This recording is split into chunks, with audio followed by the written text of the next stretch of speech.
silent kudeta. Ang silent kudeta, sumusunod pa rin sila sa kanilang sinumpaang tungkulin, sumusunod pa rin sa nasasaad sa konstitusyon ang mga Armed Forces of the Philippines, ang mga PNP at mga miyembro ng Sandataang Lakas ng Pilipinas, pero sa kanilang kibuturan po ba yun? Yung sa kanilang puso at isipan ay hindi na po nila suportado si Bongbong Marcos. Kaya lang, dahil sila nga ay nasa serbisyo, ay pinoprotektahan po nila kung anong sinasabi ng konstitusyon. Pero yung boto po nila, nakita po natin na ang suporta po ng Sandataang Lakas ng Pilipinas, ng maraming mga pulis, yung nga po, yung mga absentee voters na yan, na ginabibilangan ng mga kawani ng gobyerno na galing sa Sandataang Lakas ng Pilipinas, sa AFP, pulis, mga medical practitioner na nasa ating gobyerno, yan po mga kareaksyon ng kanilang sagot sa gobyernong Bongbong Marcos. Ayan, kaya mga kareaksyon, tama yung sinasabi ng mga eksperto na ayaw na po ng kudeta, ayaw na po ng people's power ng mga Sandataang Lakas ng Pilipinas, ng mga pulis, ng mga sundalo. Ayaw na po nila ng people's power at ayaw na nila ng kudeta. Tama po yan, pabor po tayo dyan. Pero may mga nagsasabi, katulad po ni Salpanelo, sinasabi niya na kapag nakita na ng Sandataang Lakas ng Pilipinas, nakita na ng mga pulis, mga militar, mga anuman yan na may hawak ng armas, nakita na ang taong bayan na lumabas, magwelga, magmarcha upang patalsigin si Bongbong Marcos, wala di umanong magagawa ang mga Sandataang Lakas ng Pilipinas, wala silang magagawa kung hindi suportahan ang taong bayan. Kaya dito mga kareaksyon, nakikita po natin dito kung totoo ang sinasabi ng boto ng mga LAV o Qualified Absentee Voters na nanggaling sa hanay ng Sandataang Lakas ng Pilipinas, kapulisan, mga medical practitioner, engineer, whatever, na nanggaling po sa gobyerno natin, yan po ang sagot. Kaya naman mga kareaksyon, hindi po ngayon ikaila ng presidente ni Bongbong Marcos, hindi niya maikaila ngayon na ang suporta ng taong bayan at suporta ng mga silent yung tinatawag natin dyan, silent kudeta ng Sandataang Lakas ng Pilipinas, hindi maikakaila ni Bongbong Marcos na natataranta na po sila mga kareaksyon. Hindi na niya alam kung tatanggalin niya lahat ng kanyang gabinete at wala naman talaga siyang tatanggalin kung hindi si OSG, si Menardo Guevara, na hindi sumunod na ipagtanggol ang gobyerno laban sa pagpapadala sa Pangulong Duterte sa Dahig at tinayuan po ni Menardo Guevara na ang Pilipinas ay hindi na po sakop ng ICC. Napahiya po doon ang gobyerno ni Bongbong Marcos, napahiya ang DOJ, napahiya po si Remula. Ang sabi pa ni Remula parang nagalit yata siya kay OSG. Kaya naman po mga kareaksyon, si Menardo Guevara mga kareaksyon ay talagang inangahan po ng taong bayan. Inangahan po si Menardo Guevara sa desisyon niya na hindi ipagtanggol ang gobyerno sa pagpapadala sa Pangulong Duterte, bagkus tinayuan po ni Menardo Guevara na wala ng jurisdiksyon ang ICC sa ating gobyerno. Yan dapat ang huwaran o tularan ng mga kawani ng gobyerno. Kung ano sinasabi ng batas, kung anong nasa katuwiran, wala kang pakialam kung sinong masasagasahan. Kaya palakpak sa iyo, hats off at saludo po ang sambayan ng Pilipino sa ating Solicitor General na si Menardo Guevara. At hindi po natin masigurado sa oras na ito, meron pong dumarating na mga ugong-ugong o balita sa social media na talagang itong si Secretary or si Solicitor General Menardo Guevara ay talaga mga kareaksyon, umalis na. Hindi na po niya siguro makayanan ang katarantaduang gustong ipagawa sa kanya ng gobyernong Marcos Jr. Ano pa po ang ginawa niya? Ito pa ang ginawa ni, yan. Ayan po mga kareaksyon. Siguro, ito po ang hindi nagustuhan ni Bongbong Marcos. Pagkatapos lumaya, pagkatapos lumaya ni Saba, di umano sa pagkakabasura ng kanyang kaso, na may kinalaman sa pagtutulak ng ipinagbabawal na gamot, dyan sa may pinagbabawal na pagtutulak, may kinalaman sa anong tawag dyan? May kinalaman sa drugs, mga kareaksyon. Ayan po sinasabi natin dyan. Ngayon, ayan na President Bongbong Marcos was clearly mistaken in appointing Guevara as Solicitor General, as he now appears to be in fact the Duterte sleeper agent out to sabotage the BBM administration that was always warned him about. Sabi pa ni De Lima, parehong nagsilbi na De Lima at Guevara bilang kalihim ng Department of Justice.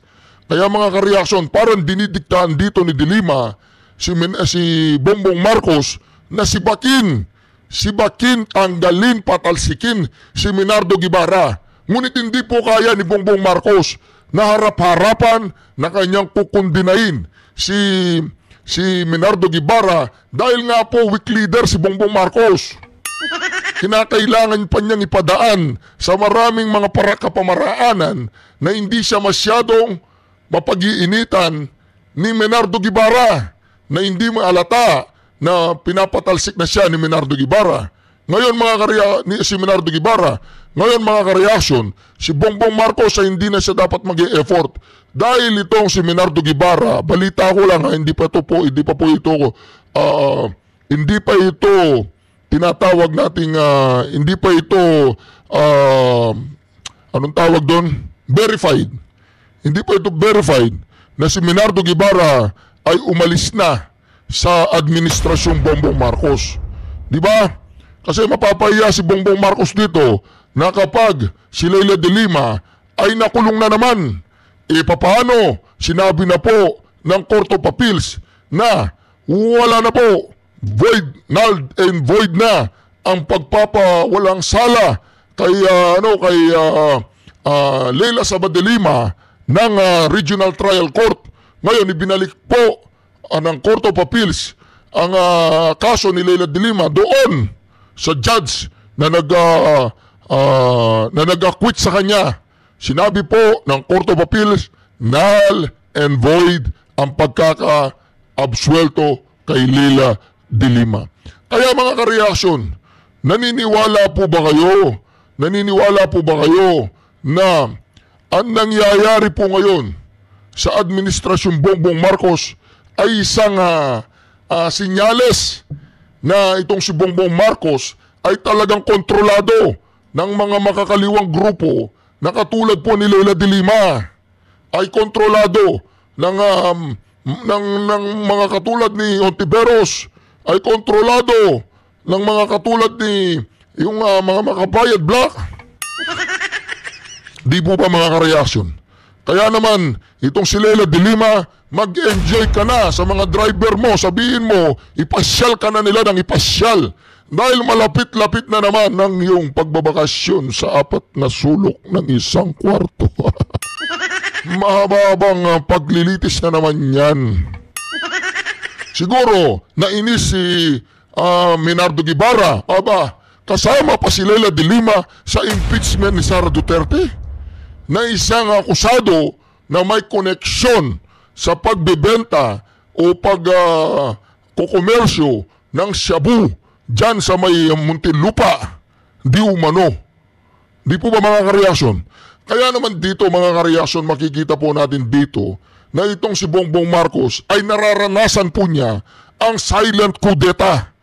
Ang silent coup d'etat ay isang sinyales o isang pagpapakita ng mga qualified absentee voters ng gobyerno na wala na kay Bongbong Marcos ang suporta ng mga absentee voters na miyembro ng Sandataang Lakas ng Pilipinas, PNP o kahit anumang ahensya ng gobyerno dahil walang nakalusot ni isang senatoriables niya sa top 12 dyan sa love or qualified absentee voters. Kaya mga ka-reaction, naniniwala po ba kayo na may nagaganap ng silent coup d'etat sa gobyerno po ni Bongbong Marcos? Naniniwala po ba kayo na wala nang suporta ang Sandataang Lakas ng Pilipinas kay Bongbong Marcos? Tanong lang po yan mga ka-reaction at mag-react po kayo sa comment section. Dako naman po tayo kay Panelo. Alam po ba ninyo si Panelo, hindi po siya, idol ko po ito by the way Attorney Panelo, hindi po siya sumunod doon sa Duterte ng Pangulong Duterte. Mantakin nyo yan. Binoto daw niya si Ganire, binoto daw niya si Willie Revillame, binoto daw niya si Tolentino o sino-sino pang binoto niya na wala doon sa Duterte. Mga ka-reaction, ang mahirap pa, alam po ninyo si Panelo, hindi lang si BP Sara ang pinahiya niya sa hindi niya pagsuporta kay Amy Marcos. Hayagang pa niyang ipinahiya ni Panelo ang Pangulong Duterte sa hindi niya pagsunod sa Duterte. Para sinabi ni Panelo, wala akong pakialam sa iyo, Duterte. Basta ako, 5 lang ang pipiliin ko sa mga kandidato mo. The rest, akong bahala dyan. Wala akong pakialam sa iyo, hindi ko susundin ang sinasabi mo. Unlike Harry Roque, nakikipaglaban siya doon sa Dahig. Sumunod siya doon sa Duterte ng Pangulong Duterte at doon sa dalawa ni Sara Duterte, mga ka-reaksyon. Ngayon, heto pa po ang siste. Wala pang tigil na binabanatan ni Sal Panelo si Harry Roque. Kaya ito panawagan kay Sal Panelo Secretary Spoke Sal Panelo, bago pa mawalan ng respeto sa iyo ang mga Duterte supporters dahil ikaw mismo kinalaban mo yung sinasabi ng Pangulong Duterte na Duterte at hindi mo sinunod ang Duterte at binarubal mo pa si Sara Duterte sa pagsuporta niya kay Amy Marcos at ngayon, tigilan mo na si Harry Roque. Alam mo naman ang ginagawa ng administrasyong ito kay Harry Roque kung hindi pang gigipit. Kaya naman mga ka-reaction, itong si Panelo na idol ko, umayos ka sir, umayos ka. Dahil nawawalan ka na ng kredibilidad. Nawawalan ka na ng kredibilidad. Mismong supporter ng mga Duterte, binabanatan mo. Di ba? Binabanatan niya si Harry Roque. Pero dito mga ka-reaction, si Sal Panelo, bitter na bitter po yan dahil natalo siya noong nakarang eleksyon. Binoto ko nga yan eh. Kaya lang hindi ko matanggap ngayon, mismong mga diehard supporters ni Pangulong Duterte ay binabanatan ng inayupang na matanda. Di po ba mga ka-reaksyon? Siyempre, kung babanatan ni Sal Panelo ang katulad ni Harry Roque, anong gagawin natin kay Sal Panelo? Di banatan natin. Di ba mga ka-reaksyon? Kung hindi mo matanggap yung Duterte at hayagang sinabi mo hindi mo susuportan yung Duterte, okay na sa amin yun eh. Tapos hindi mo pa sinuporta si Amy Marcos, ipinahiya mo si Sara Duterte, okay pa rin sa amin yun. Alam mo, Attorney Panelo, ang hindi okay sa mga Duterte supporters ay binabanatan mo si Harry Roque na hayagan ang pagsuporta sa Pangulong Duterte. Di ba mga ka-reaksyon, yun ang ayaw natin kay Panelo. Hindi na Panelo panalo ngayon eh. Panelo talo, hindi namin alam kung ikaw ay Marcos supporter o Duterte supporter. Baka Marcos supporter ka, Panelo. Itong si former presidential spokesperson Harry Roque ay nabigyan na nga ng warrant of arrest. Hindi, sinusuportahan po natin si Panelo. Kaya lang, sa puntong ito, kailangan natin siyang kundinahin. Kailangan natin siyang gisingin sa kanyang pagkabangungot sa sarili niyang interes. Kung may galit siya kay Harry Roque, personal, huwag niyang idadamay si Harry Roque. Huwag niyang idadamay si Harry Roque na dahil may galit kang personal, ay talagang linalaglag mo si Harry Roque. Huwag naman ganyan. Diba? Huwag naman ganyan, Panelo. Itong si former presidential spokesperson Harry Roque ay nabigyan na nga ng warrant of arrest and he could be also under red notice ng Interpol. Kilala nyo na po ba si Attorney Harry Roque, Attorney Sam? Because previously you said hindi nyo po siya kilala. And what advice would you also give Attorney Harry Roque? Umuwi na siya. Alam mo, ang problema kasi meron kang warrant of arrest. Ngayon, abogado ka. Alam mo naman na the burden of proof on cases filed against you is on the government. If it is true what you are saying, na you're innocent, o di ang lakas ng chance mo. Ang magiging problema mo dyan, kung mananatili ka sa Hague. Di ba, hindi po natin alam kung si Panelo ay Marcos supporter o Duterte supporter. Kaya nga nagtataka ako kay Panelo, hindi pa pumupunta ng dahig di ba? Hindi pa niya pinapasyala si Pangulo Duterte. Una, hindi niya sinuportahan yung Duterte. Nire-respeto natin siya doon. Pangalawa, hindi rin niya sinuportahan si Sara Duterte. Hindi na niya sinuportahan ng Pangulong Duterte sa panawagan niyang Duterte. Sasabihin niya, kaibigan niya si Pangulong Duterte. Hindi pa niya sinuportahan si Sara Duterte kay Camille Villar, tsaka kay Amy Marcos, o kay Amy Marcos na lang. Harap-harapan yan, Panelo. Pinapaiya mo yung mag-ama. Ngayon, isang Harry Roque, binabanatan mo, Panelo naman. Ano ba talagang galit mo kay Harry Roque? Di ba, buti pa si Harry Roque, may balls Di ba, ito, pakinggan po natin. Meron pa bang transparency? Wala. Trinaydor mo ba ang tiwala ng taong bayan? Oo. Kaya itong mga commissioner ng COMELEC ngayon, mga traidor kayo at dapat kayong ma-impeach.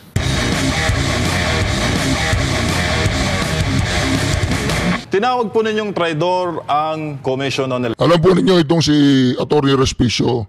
Ako, Atty. Respicio, suggestion lang to unsolicited advice. Tuloy-tuloy mo lang yan. Pero dapat tuloy-tuloy mo yan. Sumuporta ka kay Sara Duterte. Para sa susunod, takbo ka na senador. Para mapahiya ang ang mga taong yan. Next election, takbo ka senador, mananalo ka. Elections, particularly po ang chairman. Sa bagay, attorney naman to, lawyer to di ba? Magaling yan. Kaya niyang balik-baliktar ng batas. Bakit po niyo nasabi yun, sir? Madiin po yung inyong mga pahayag. Taksil, in other words. Bakit niyo nasabi yun, attorney? Traidor ng tiwala ng taong bayan. Sabi, traidor, taksil. Yun. Sige, sir. Dahil yun ang grounds natin para impeach ang mga taong ito. Sa ating konstitusyon, isang paraan lamang para mapanagot ang mga commissioner sa kanilang mga katiwalian. At yan ay through impeachment. So anong grounds ang pwede natin gawin para ma-impeach sila? Ang galing po, gusto ko po siya magsalita. Gusto ko magsalita si Atty. Respicio. Ganyan talaga yan. Mag-resign ka na, Bongbong Marcos, di ba? Hindi po, yan po kino-comment nila sa comment section. Ako, ayaw kitang mag-resign. Gusto ko umabot ka ng 50 years sa pagka-presidente mo dyan.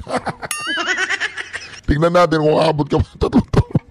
Betrayal of public trust. Sa Tagalog, pagtatraidor ng tiwala ng taong bayan. Paano nila trinaydor ang tiwala ng taong bayan? 2 paraan. Ang sabi ng batas, dapat ilabas mo yung source code audit report maraming buwan bago mag-eleksyon. Dahil ang taong bayan ay nagtitiwala sa iyo na ipapakita mo sa kanila na ang ating election process ay maayos. Pero ano ang ginawa mo? Itinago mo ng ilang buwan at inilabas mo lang 2 araw bago mag-eleksyon. Ano pa ang ginawa mo?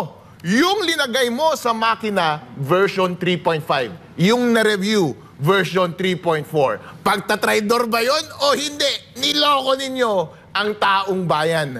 Pangalawa, ang sabi ng batas, dapat yung mga automated counting machines direktang magpapadala ng data papunta sa COMELEC servers at sa mga transparency servers. Required yan ng batas at mga rules. Bakit ganun ang requirement ng batas? Para kapag magsesend ng data sa COMELEC, kapag manloloko ang COMELEC ng data, syempre mahuhuli ka agad ng mga transparency server. Pero ano ang ginawa ng COMELEC? Ang ginawa nila, bago magpadala pala papunta doon sa mga transparency server, naglagay sila ng data center 3 sa gitna.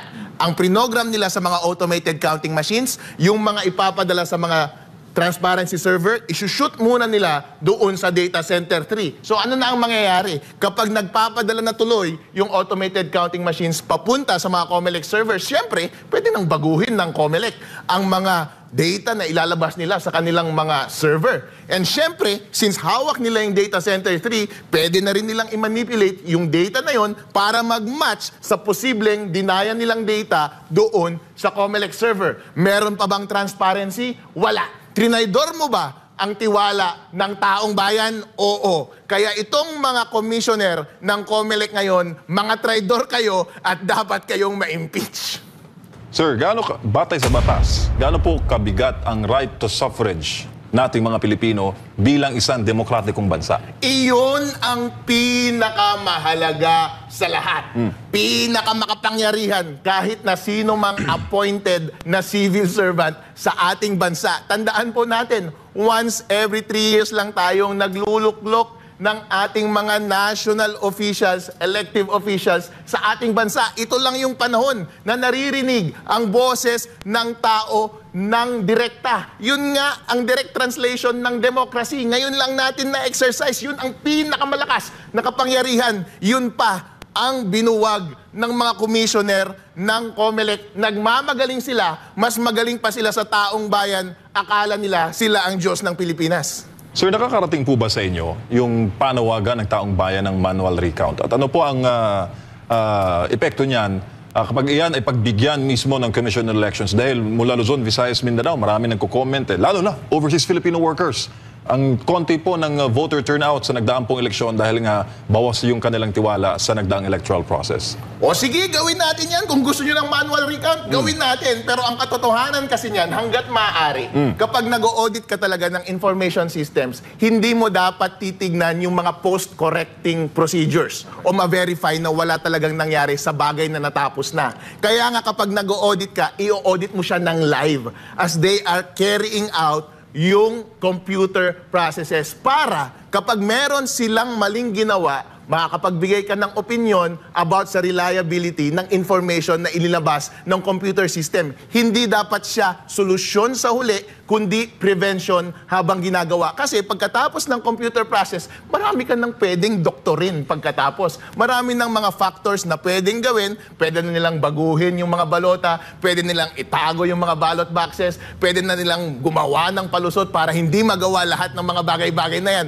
Tulad ng walang budget, walang manpower, wala tayong resources para gawin yan.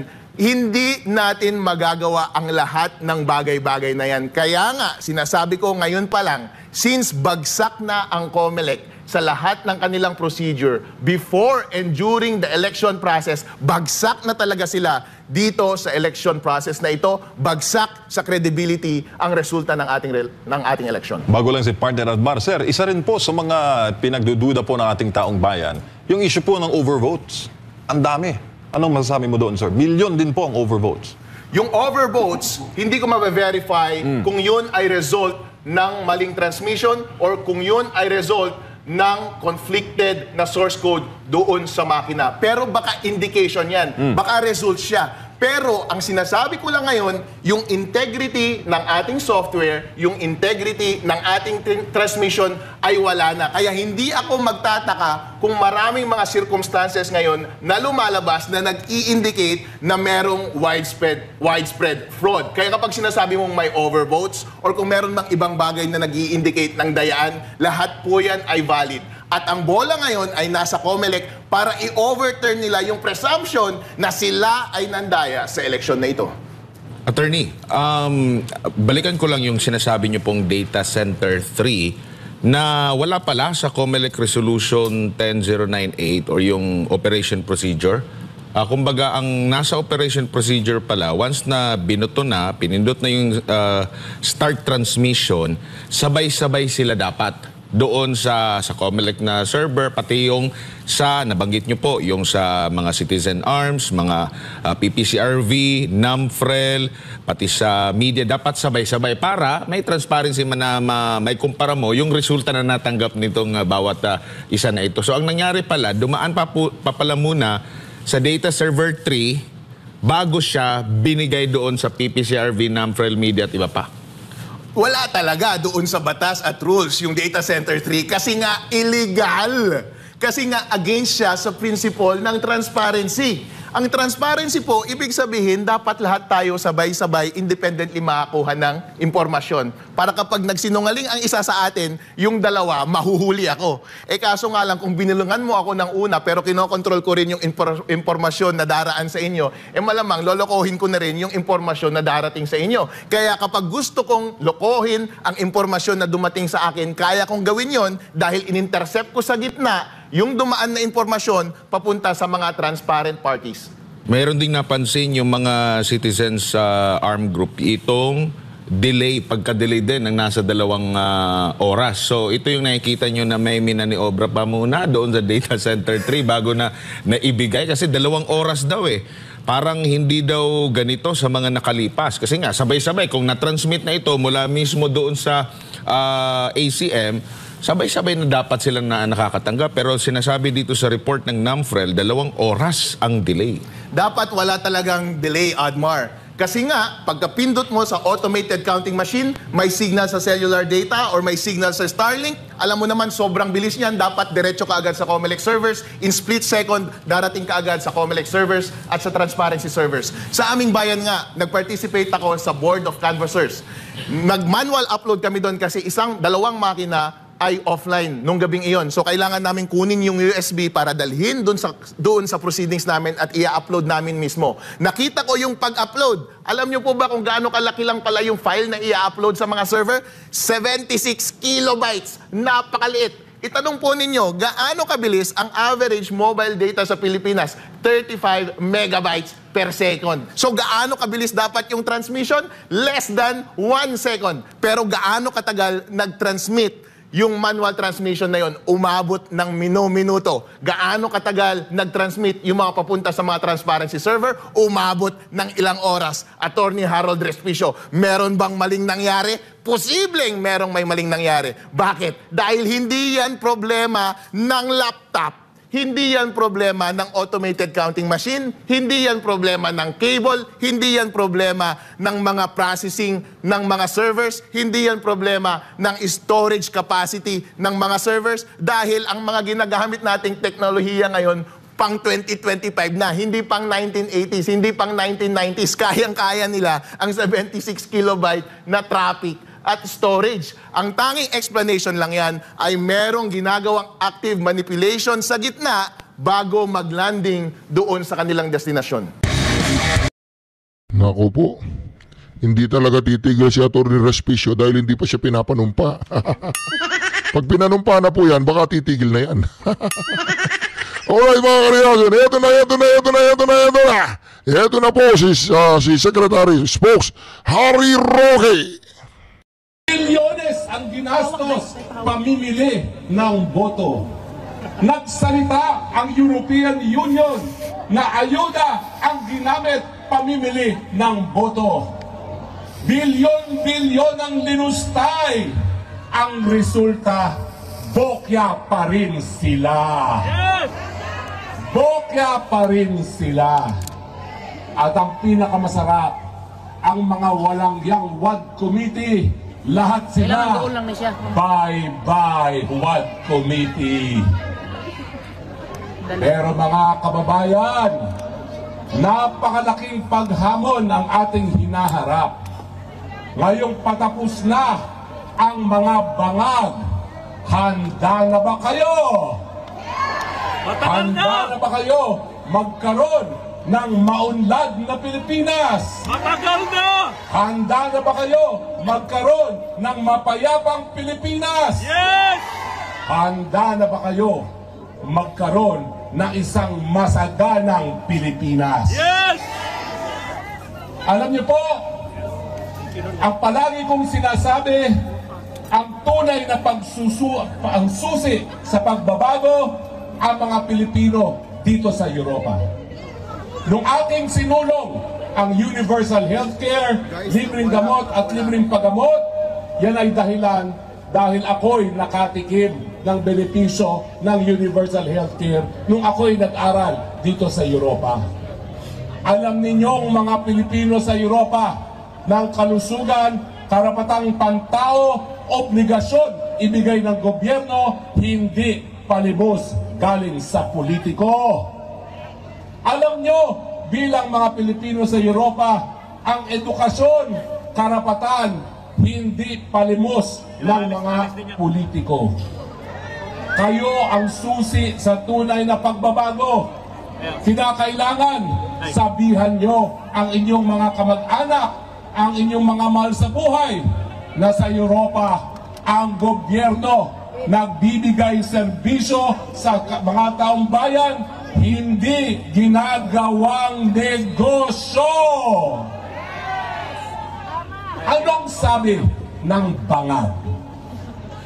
Talagang inaamin niya na bokya sila sa eleksyon dahil sa dalawang bagay daw.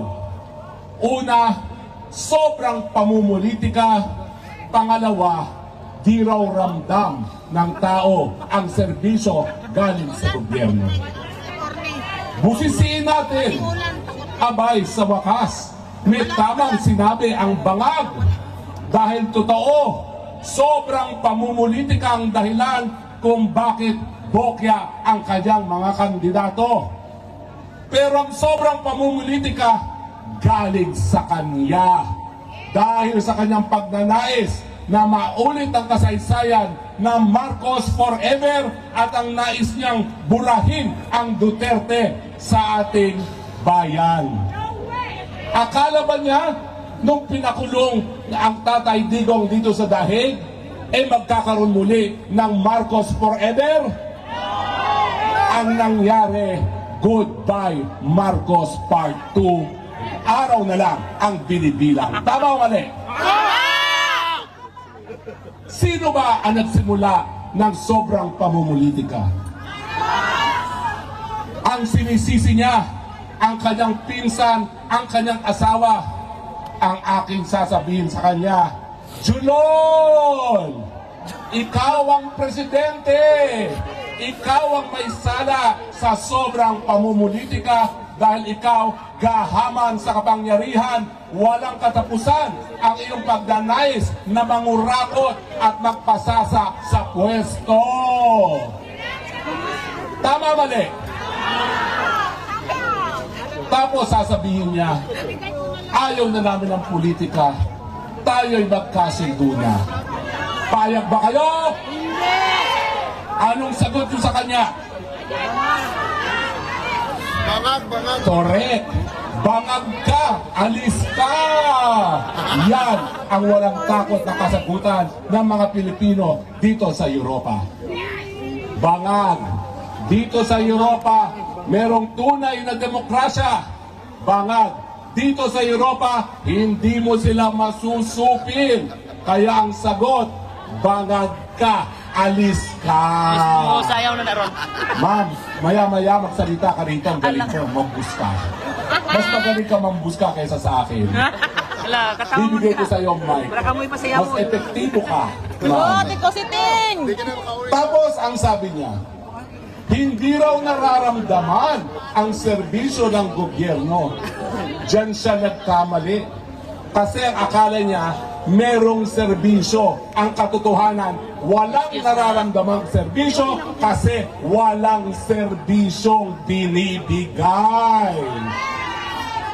Mantakin nyo, pinagyabang 5,500 flood projects. Anong nangyari nung nag-ulan?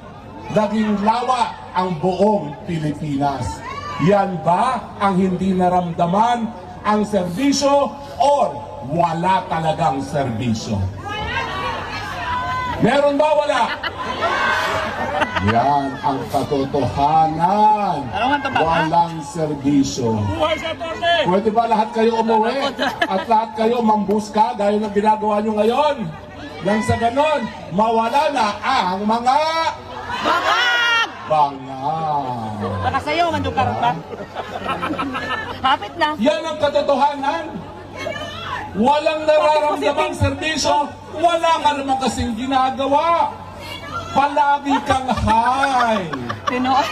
And yet, ang sabi niya, ang solusyon, pag-resignin ang mga gabinete. Okay, lagi patong nila. Bakit gabinete? Sino ang dapat mag-resign? Sino ang dapat mag-resign? Ngay sa kog. Kung ano ang puno, siya rin ang bunga. Kung palpak ang mga bungang kabinete dahil palpak ang puno ng bangal. Akala ba niya magbabago ang Pilipinas kung bago ang gabinete pero wala pa rin sa tamang pag-iisip ang presidente? Wale. Sabi ka nga, bakit ka dito? Tayo dalawa na dito? Ano ang pangalan mo? Ibang klase. Ha? Taga saan ka? Luxembourg! Luxembourg! Wow! Napakaganda ng Luxembourg. Hindi pa ako nakakarating dyan. Pwede niyo akong kidnapin papunta ng Luxembourg. Okay? 4 na oras, ha? Oo. At anong papakain mo sa akin? Maraming papakain sa akin. So, ang katotohanan, kahit sino pang italaga niya bilang gabinete, kahit anong ginawa ni Ante Claire, kahit anong pagsisinungaling, wala pa rin serbisyong makukuha, mararamdaman dahil walang serbisyong ibinibigay. Bakit walang serbisyo? Ako po, galing ng Kongreso, nung minsan. Party list. Wala akong kontroladong kontratista, wala akong kontroladong district engineer, walang kita sa infra. Pero noong mga panahon na yon, ang sabi ng aking mga kaklase sa Kongreso, ang kupit nila, 5% sa building, 10% sa kalye. Kaya, para lumaki ang kupit, dinadamihan nila ang proyekto. Bulok na sistema, pero at least may makikita kang proyekto. Dahil kung walang proyekto, walang kupit. Ngayon, anong nangyari sa ilalim ng mga bangag? Abay, ang kalye ngayon, 45%. Ang building, 55%. Oh my ano God. lang natira para sa proyekto? 0%! Nagtataka pa ba kayo na ang mga tulay gumuguho? Nagtataka pa ba kayo hindi ramdam ng taong serbisyo dahil wala ngang serbisyong binibigay? Tama! Lahat corruption ang sabi ng aking #1 buskador. Yes! Madam Buscador, I am now declaring you as Madam Buscador of Europe. Mami Kusiting, mabuhay! Maya-maya, paakating kita rito. Na. Sasayaw tayo na Bangag. Lahat tayo, ha? Alam niyo kung bakit? Ang balita ko, si Liza Tanas, nagngingit-ngit sa galit. Every time isasayaw natin yan, lalo na yung butot. Akala naman niya, palibasa, sinampahan ako ng non-bailable na kaso na walang katuturan. Akala niya, itigil na tayo sa bangat. Nagkamali siya dahil talaga Sakit na ba ya gamay? papatuloy natin yan hanggang mamatay sila sa inis. Kung hindi sa overdose, sa inis. Mga butos. Correct? Tama! Kaya ang Pilipinas, sinuka sila nung huling halalan. Totoo po, 5 lang ang pumasok sa ating inendurso. Pero napansin nyo ba, yung mga kandidato natin, hindi natin makakakilala. And yet, ang mga boto nila, halos kapantay ng boto ng mga bigating mga pangalan. Yan ang pruweba na ang taong bayan nagdesisyon. Ang mga taong ininduso lamang ni Tatay Digong ang karapat-dapat. At maraming salamat Pilipinas at lahat ng mga Pilipino sa buong daigdig. Kaya ngayon, tayo nagtitipon-tipon at nagdiriwang dahil simula na ang kanilang katapusan bye-bye soon, mga vanga. Ay, salamat din na butod. So ang tanong ko sa inyo, Bakit kayo na, ha? sino pa rin ang pinakamagaling na Wait, exempted. presidente ng Pilipinas sa kasaysayan? Duterte!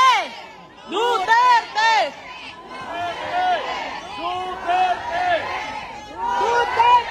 Ano ang panawagan ng mga Pilipino sa Europa?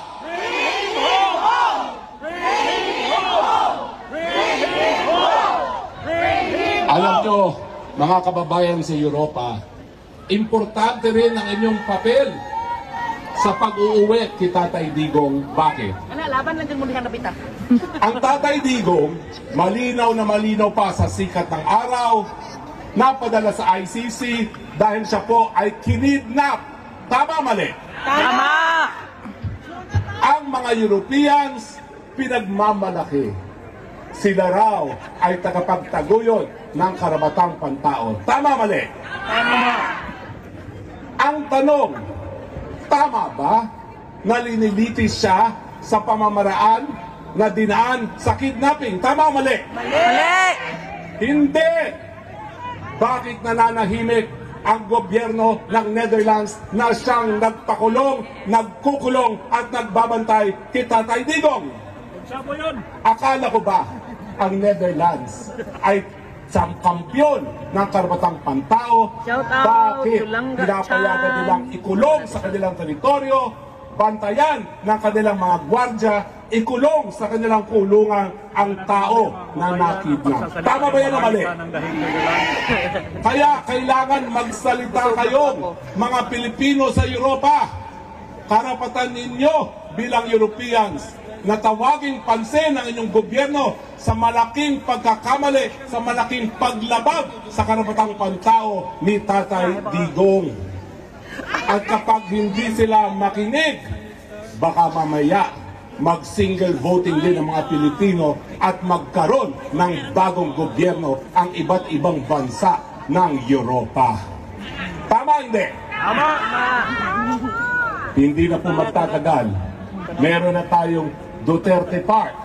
Meron tayong Duterte Forest. Yes. Meron tayong Duterte Street. Maya-maya, magkakaroon na tayo ng Kingdom of Duterte. Diba? At ang European Union, magkakaroon na ng bagong pangalan, Duterte Union. Bakit? Kapag ba tumigil sa trabaho ang mga Pilipino sa Europa, mabubuhay ba sila? Sino mag-aalaga sa kanilang mga matatanda? Sino mag-aalaga sa kanilang mga pamamahay? Sino mag-aalaga sa kanilang mga anak? Sino magtuturo sa kanilang mga anak? Sino magdi-deliver at magpapatakbo ng kanilang mga truck? Uber. Wala.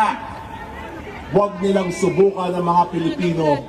Dapat ang mga European walk the talk. Kung kayo talaga ay para sa karapatang pantao, dapat respetuhin ang karapatang pantao ni Tatay Digong. Tama o mali? Tama! Nako, sinisenya sa dako. Masyado na raw akong matagal. Mukha na raw akong Fidel Castro. Gusto niyo pa ba? Yes! Gusto niyo pa ba ng buska? Yes! Well, halika na, Madam Buscador. Halika rito! Hindi pa pwede tayong dalawa mag-ano rito. Magtatandem. Pag-iam! Pag-iam! Madam Buscador Yay! from Luxembourg. Palakpakan natin. Akala mo hindi kita tatawagin, ha? Akala mo, ha? O yan. Halika na. Huwag ka na muna maghumad. Nako, may asawa na po ako. Huwag ka maghumad. Bumalik ko. Ayan. Habang naguhubad ang ating Madam Buscador, papunta sa entablado. Ayan. Nadiri, nadiri. Madam, bilib na bilib talaga ako sa iyo. Lord. Ang na iyong mga buska. Mag-ingat ka. Baka kulamin ka. Wala na hindi control sa button? panas Wala, wala. at madulas. Ang restart lagi dito, no? Kulawin daw tayo ni Bakwak. Madam Buscadera, ano pong pangalan? Baka na lang ko pasala na. Ano silang buto? From Luxembourg. I am in Cebu City.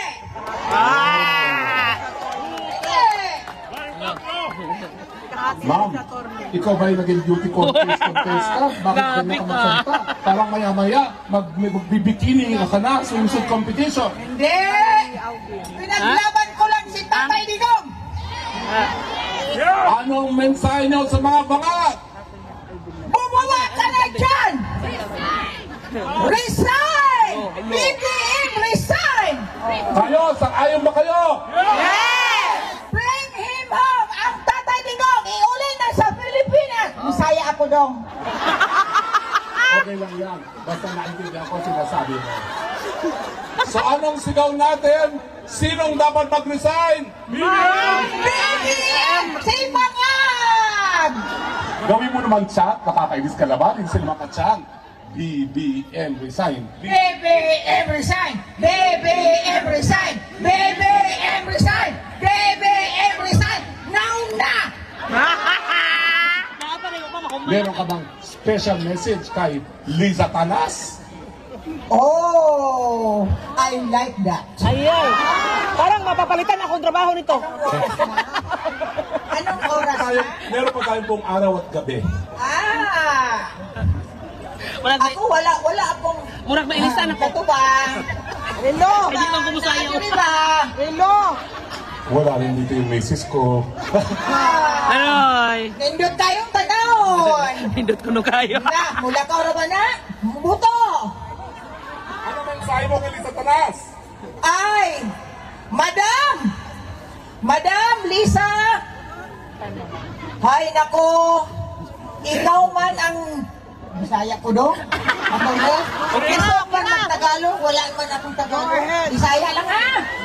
Oh, sige. Halo-halo kini ha? Halo-halo. Nanaon sa naman na torni, nabaktoyo naman na. Ang akong mensahe ni mo, Madam Lisa, Bisaya man di ay. ang butong na pa ba kakaroon sa Manila sa Pilipinas? Papauli. Wama na, naawa na siya diha. Oh, ay dili man na siya pwede mula ka. Huwag layo kay naawa. Nabaya. Oh, ang akong mensahe, ang butong kinsay atong presidente. Ha? Kusog-kusog ba? Sa torni, dalawa. Ang atong presidente sigurado? Ay, inyo na lang nato silang duha. Silang duha. Ang presidente. Ang babae, ang nagmuestra. Ang tagasunod, ang correct. Akala mo, di ako marunong mag-Bisaya. Akala mo, mabibenta mo ako, ha? Sunod-sunuran daw ang presidente. Tama, mali! Sino may kasalanan? Diba? Anyway, di na po ako magtatagal. Maraming salamat po sa inyong patuloy na suporta kay Tatay Digong. Yung kapatuloy niyong suporta ang nagbibigay buhay sa kanya habang siya ay nakakulong. Kung wala po kayo, wala na rin siguro siyang pag-asa. Maraming salamat po sa inyong lahat. Sayaw muna, sayaw! At bilang pagwawakas, kinakailangan buskahin natin sila. Meron ba kayong tugtog niyan nung bangad? Wala! Akin na, akin na! Nasa TikTok mayroon na. Ayaw, di kayo naganda ng sound. Kayo na lang ang mukanta, kami musayaw. Okay, okay! Lahat tayo magsayaw. Maraming songeries dito. 2, 3! Bangag, bangag, bangag. Bangag, bangag, bangag. Bangag, bangag, bangag. Giwe, giwe, giwe! Giwe, giwe, giwe! Giwe, giwe, giwe! Butot, butot, butot! Patay. Butot, butot.